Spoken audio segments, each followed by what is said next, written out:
keligii taliskii mayalka adkaa ee Afrika. Idi Amin Dada waa mid ka mid ah madaxweynayaashii loogu jeclaa qaaradda Afrika ee abid soo mara. Waxa uu ahaa hogaamiye Muslim ah laakiin dadkiisu aysan Muslimiin ahayn. Markii uu xukunka yimid, waxa uu 9 maalmood u qabtay reer galbeedka iyo ajaanibtii iska guran jiray dhaqaalaha Uganda. Ilaa heer uu gaaray marka uu la kulmayo diblomaasiyiinta reer galbeedka in ay marka hore jilbaha ku joogsadaan.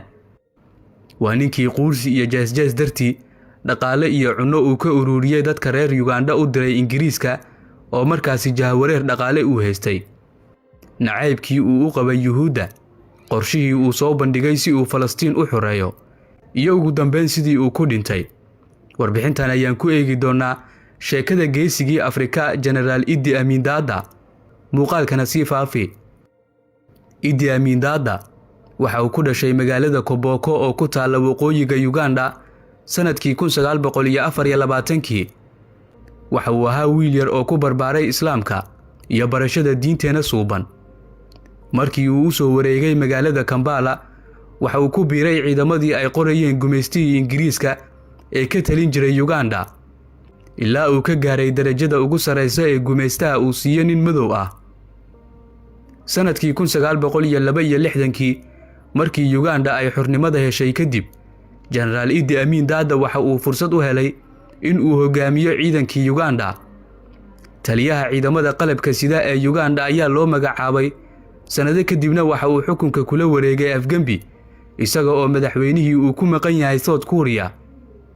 Idi Amin Dada hadal uu markaasi jeediyay waxa uu ku yiri Master Abote oo ah madaxweynihii Uganda waxa uu dalka ku soo noqon doonaa isaga oo shacab ah, balse ma soo laaban doono isaga oo madaxweyne ah. Waxa uu sheegay in uusan xukun jacayl ula wareegin dalka, laakiin uu doonayo inuu hagaajiyo musuqmaasuqa iyo dawlad xumada laga dhaxlay gumeystaha. Waxa uu kursiga madaxweynaha ku fariistay iyada oo dalka dhaqaalihiisu ay la wareegeen cadaan iyo Hindi dalka dibadiisa uu ka keenay gumeystii, iyadoo qofka madowga ah uu ahaa adoon u shaqeeya cadaanka, taasoo ay sii dheer tahay shirkado dhoofsada macdanta waddanka Uganda. Muddo sanado ah kadib, Idi Amin Dada waxa uu faray ajaanibtii joogtay dalka in ay muddo 9 maalmood gudahood ah ay dalka isaga baxaan, haddii kale in la gubi doono. 65,000 oo ajaanib ah ayaa cabsi badan ay soo food saartay, kuwaasoo ganacsiyadoodii albaabada u laabay. Inkasta oo ajaanibtii waddanka la keenay ay dhiseen daara dhaadheer, haddana dadka Uganda u dhashay rag iyo dumarba waxay shaqaale u ahaayeen ajaanibta, halka ay ajaanibtuna ahaayeen dadka kaliya ee baabuurta raaxada ku dhex mushaaxa Kampala.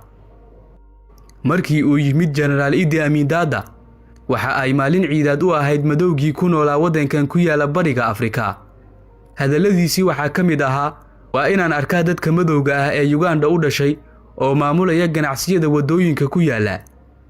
Taasi ayaa farxad gelisay dadka reer Uganda, iyaga oo haliyay u aqoonsaday hogaamiyahoodii Idi Amin Dada.